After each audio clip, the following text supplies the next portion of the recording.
As we roll on, it's time for Weekend at Bernie's, the 1989 dark comedy film directed by Ted Kotcheff and starring Andrew McCarthy and Jonathan Silverman.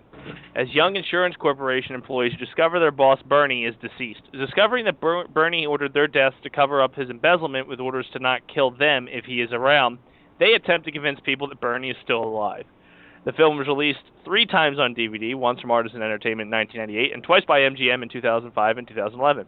MGM released the film for the first time on Blu-ray May 6, 2014. I have to pick that up. Anyway. Note to self. Yes, put a little post-it right there. That came out a month ago. What am I waiting for? I tell you, man, some of those beach girls would look great in Blu-ray. Oh, God, yes. Hopefully the voiceover work will sync with their mouths in the Blu-ray edition. Going around our panel here, Tony, we'll start with you. What were your thoughts on Weekend at Bernie? I've seen Weekend at Bernie's 2 many, many times. That was a movie that's been on Comedy Central all the time. So when I saw Weekend at Bernie's 1 this time, I haven't seen since God knows when, and I really didn't remember anything about the movie. And I'm disappointed. I actually kind of like Weekend at Bernie's 2 better.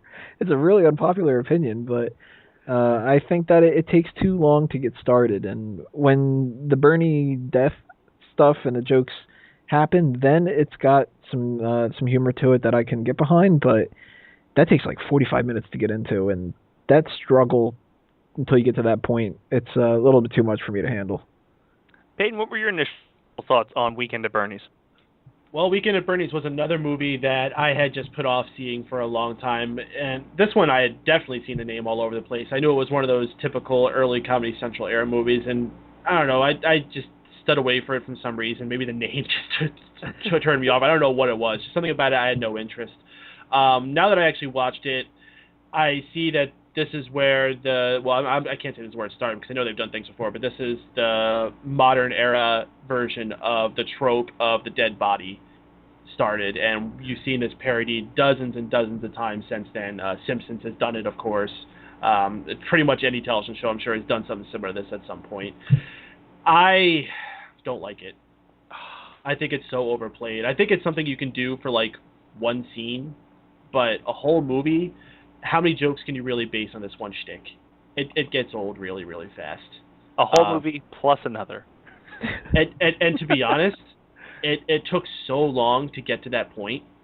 There was so much time spent on build-up that did not need to. These characters really did not need to be fleshed out. This situation did not need to be that fleshed out. You could have had that whole deal where they're finding the numbers and get themselves on a boat going there to the island in like 5 minutes. There's no reason that had to be drawn out for an hour. It was really, really rough. When they finally got things going, some of the shtick with the dead body was great. It wasn't all bad. You know, there's points in this movie I did like, but for the most part, I think this movie is a bit overrated. Give you a quick rundown of the movie itself. It was released July 5th, 1989, with a runtime of 97 minutes, with a budget of $15 million and a box office of $30 million. So despite its successful grossing at the box office and doubling its profits considering what the budget was, the film has not been a critical success, holding only 50% rating on Rotten Tomatoes, though it is still a cultural icon due to its financial success. Like we talk on most movies here, we're going to tap into the casting itself. To me, all the people in this movie are relatively unknown. Tony, what were your feelings on the casting, and was it right? Was it too much? Was it too little? I think the two primary characters played by Silverman and McCarthy, both of them come off like they could be movie stars back in that era. Gwen, she's a waste. She's some hot girl that they threw into the movie. She knew somebody. She blew somebody. I don't know how she got into the movie. But she's just typical... She's actually had the biggest career out of anybody in this movie, by the way. Really? Yeah. Wow, I'm surprised. Because she just seemed to me like the horror movie kind of thing where you cast a model because no, kind of dude, want to bang her. She's still active in the industry, dude. She's doing pretty good for herself. That's odd. Star of the movie, though, was Bernie, and kudos to that guy for being able to pull that off, because I know that's got to be difficult as hell to be completely stone-faced when all this stuff is happening, and even little things like making sure everything's limp on him, but making sure you hit your spots and you're in the right placement for everything. That's got to be really difficult to do. So he was the best possible person they could have gotten for that. Everybody else you could have really replaced. Maybe not McCarthy. Maybe he brought a little bit of charm extra to it, but casting I thought perfectly fine overall for this kind of a movie. Paden, your thoughts? They were fine. I mean, for what they needed them to be, this was a low-budget 80s film. As Tony said, these guys who played the main two characters definitely came off as people who would have been John Cusacks at the time if they had just gotten the right agent or whatever. But looking at their careers, I don't see anything too big coming out of them otherwise. I thought the chick was really, really cute. I mean, she wasn't a phenomenal actor or anything, but I loved her face. She had that 80s cute look going on.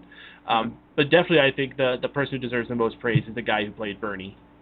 To be so cold and so limp throughout all those times, being carried and not laying on the couch is easy, but when you have two guys with their hands under your crotch and shit, like try to stay perfectly still and look like you're dead is definitely not an easy task. I would actually be interested in seeing some kind of behind the scenes to see what points in the movie was actually him and which ones were a dummy. Mm-hmm. Obviously, scenes where like he's being dragged behind the boat and hitting buoys, that's a dummy, and you can even tell with the way the body's flapping around.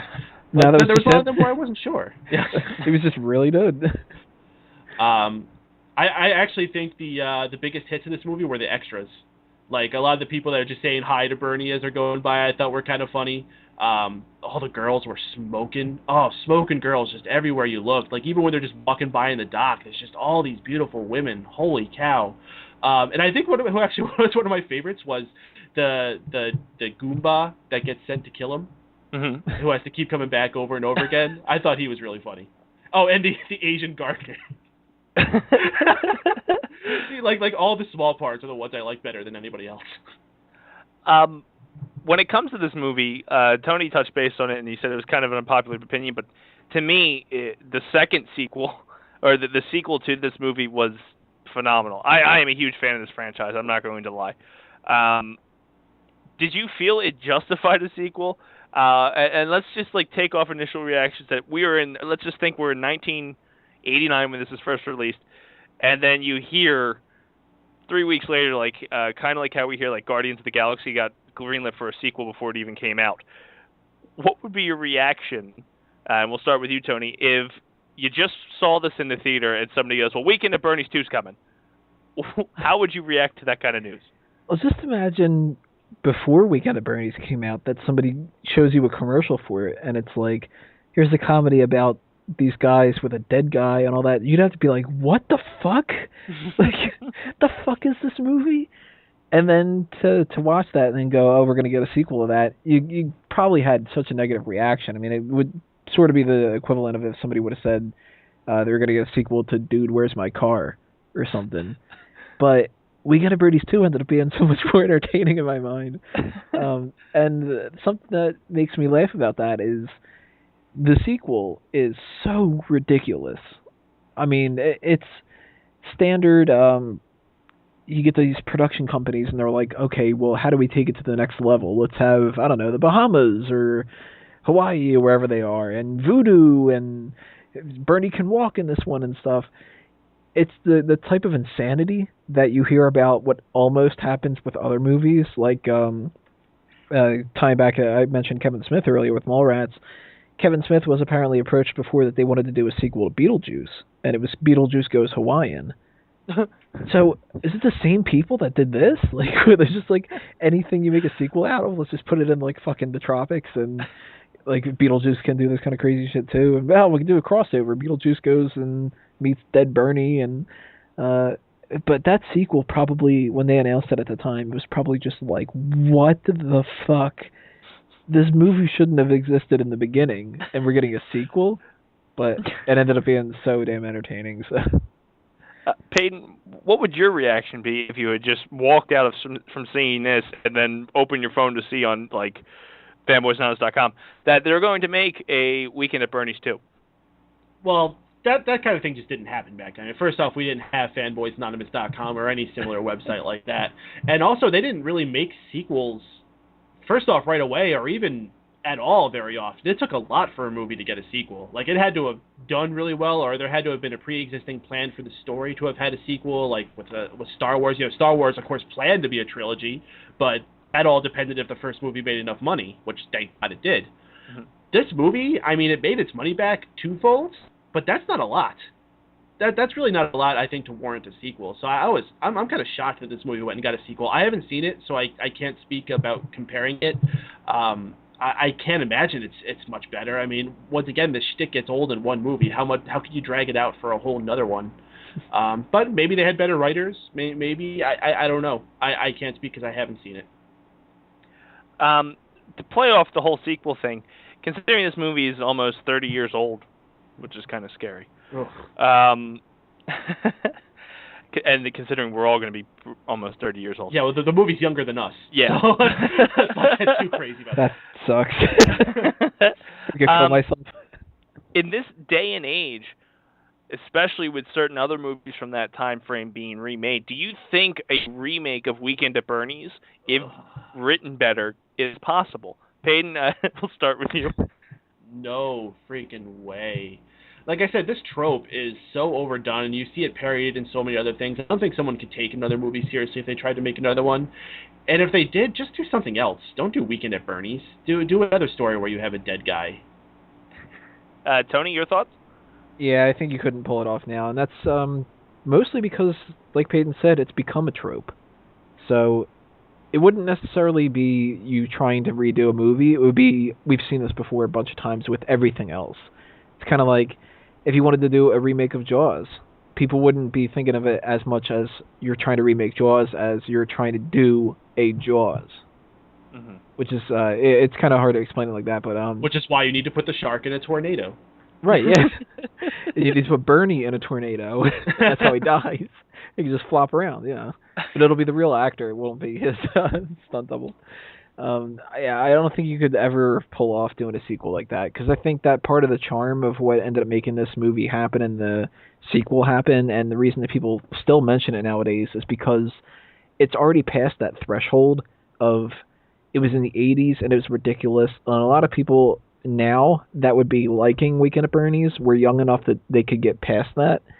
I don't think you'd be able to do that now. I think there's too much cynicism going around, and people have already seen this kind of stuff a million times, and everything's so much more serious too. I mean, people loved movies that were silly back around that time because you could get away with it. Now, you see things that are even like pretty serious things, and if it's not dark and gritty and whatever, people don't like it. So you do a dark and gritty Weekend at Bernie's, it's going to flop. You try to do a silly one, it's going to flop.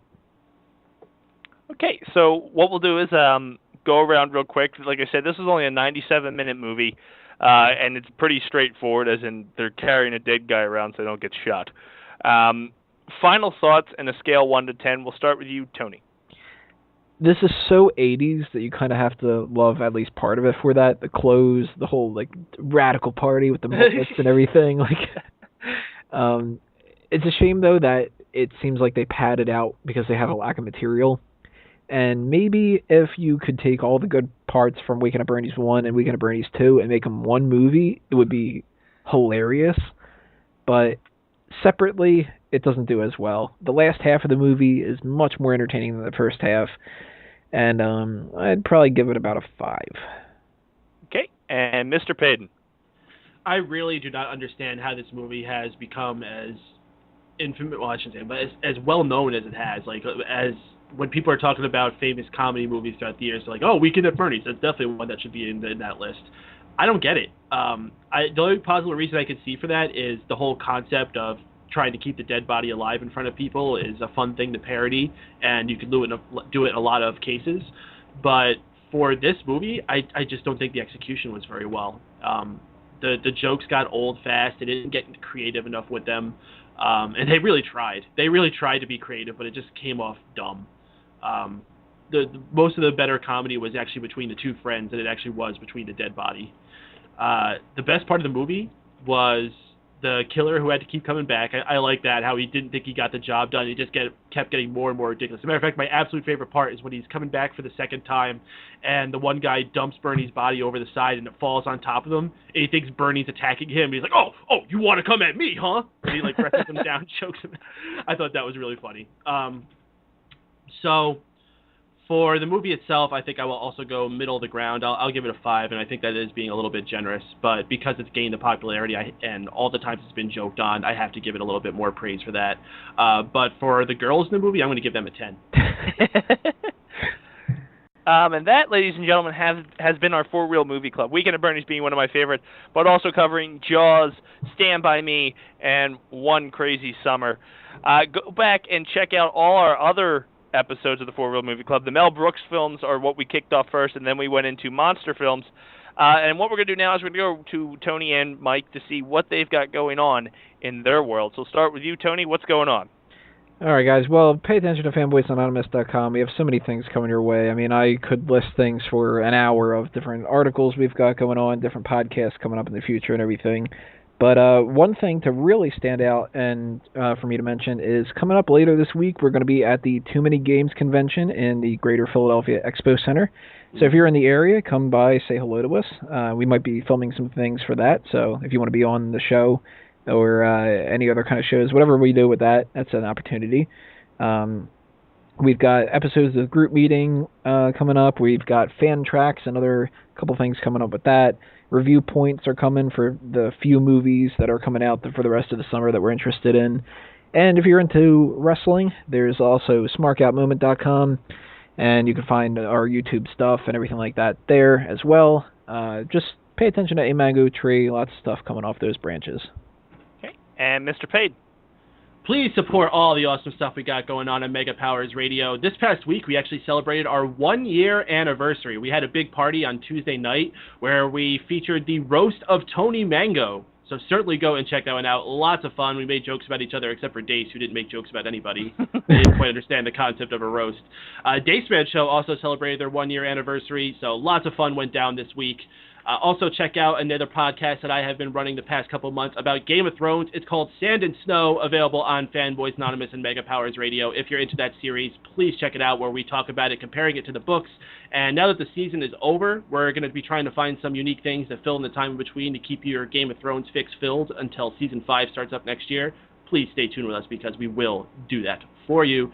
And I should also plug this one out there. The next For Real Movie Club will actually be given the reins to me a little bit. I'll be doing Americana movies, American Pride, America, because we're going to do a 4th of July weekend, which is actually 2 weeks away, because we got to get our shit together for that. I haven't fully picked all the movies yet. I know I definitely want to do The Patriot and Apollo 13. I have 2 more spots open as far as movies that I want to do, so got to figure out those. If you have suggestions, please drop them on the comments of this video. And yeah, thanks for having me on, Dace. Not a problem. Always a pleasure to have you guys here. As for me, follow me on Twitter at the Dace Man. Check out everything we're doing at fanboysanonymous.com. Like Tony said, we will be at the Too Many Games Festival convention thinger this weekend coming up in Phoenixville, PA. Check out oldtimewrestling.net. Yours truly just got done a night show last night. Our next one's July 12th. And check out everything else that's going on in the world of fanboys and fun stuff. For everybody here at the For Real Movie Club, Mike Paden, Tony Mango, myself, and everybody else with the Mega Powers Radio and Fanboys Anonymous family, thank you for tuning in. Keep on watching movies, and make sure you're part of the For Real Movie Club. At no point in your rambling, incoherent response were you even close to anything that could be considered a rational thought. I'm too old for this shit. Good day, sir! You stay classy, San Diego. Roads? Where we're going, we don't need roads. Frankly, my dear, I don't give a damn. I'm finished. That'll do, Pete. That'll do. Hasta la vista, baby. Hey, everybody! We're all gonna get late! You're still here? It's over. Go home.